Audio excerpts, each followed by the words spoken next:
కావలి నియోజకవర్గ ప్రజానీకానికి నా నమస్కారాలు.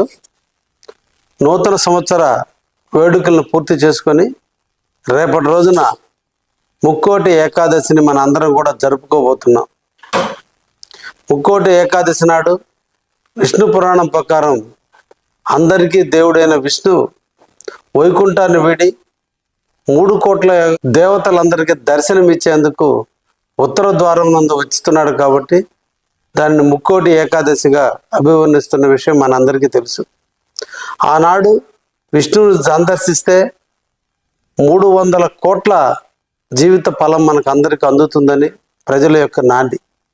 అందుకని రేపటి రోజున అందరూ కూడా ముక్కోటి ఏకాదశి నాడు అందరూ దేవాలయాలు సందర్శించాలని, అందరినీ ఆ దేవుణ్ణి కొలవాలని, ఆ దేవుని యొక్క దీవెనలు మన కావలి నియోజకవర్గం మీద, మన అందరి ప్రజల మీద ఉండాలని మనసారా కోరుకుంటూ అందరికీ ముక్కోటి ఏకాదశి శుభాకాంక్షలు తెలియజేస్తున్నాను.